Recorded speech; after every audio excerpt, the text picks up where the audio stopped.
Alors j'ai préparé une petite lettre en votre nom à tous, en notre nom à tous, au préfet de l'Hérault. Monsieur le préfet de l'Hérault, parce que la manifestation anti-pass n'est pas un trouble à l'ordre public et encore moins un quelconque empêchement à l'activité commerçante et industrielle de notre ville Montpellier, encore que on ne peut pas fermer les usines, on n'en a point. Notre forte mobilisation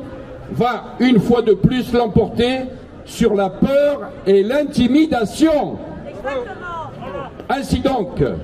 vous voulez à tout prix nous imposer un trajet de manifestation sous peine d'une contravention de 4e classe. Mais laissez-nous rire. Vous ignorez sans doute que ce combat que nous menons depuis la mi-juillet est un combat dans lequel de multiples associations se battent pour que nous ne soyons pas des cobayes soumis à la discrimination par un pass sanitaire illégal, illégitime. Et l'autre versant, ce pass sanitaire, c'est l'autre versant de l'obligation vaccinale que votre gouvernement Macron veut imposer dès janvier. Et ce Macron qui vous a désigné pour imposer à toute une génération,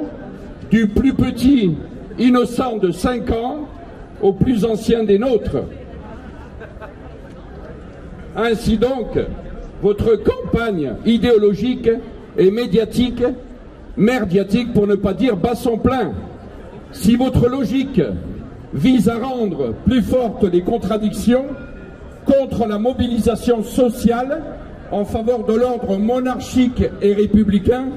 et de la domination de la violence de l'État, en discréditant la mobilisation des anti-passes, des antiracismes, des anti-ségrégations, des gilets jaunes, des anti-vax, des anti-casse de l'éducation nationale, de la Sécu, des retraites, des anti-transhumanismes, des anti-suspensions de poste à l'hôpital des personnels soignants,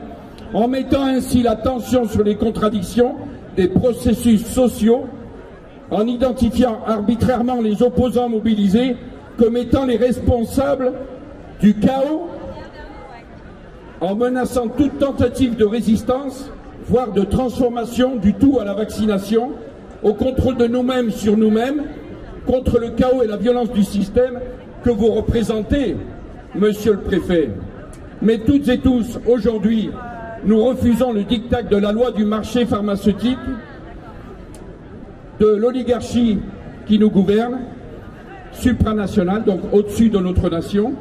qui veut s'enrichir sur notre dos, sur notre santé. C'est pourquoi nous allons marcher avec nos slogans et en musique, avec nos banderoles, avec toutes celles et ceux qui défendent l'enfance, l'innocence, que vous voulez inoculer contre leur gré, et unis et rassemblés, nous crions tous ensemble liberté et résistance. Oh!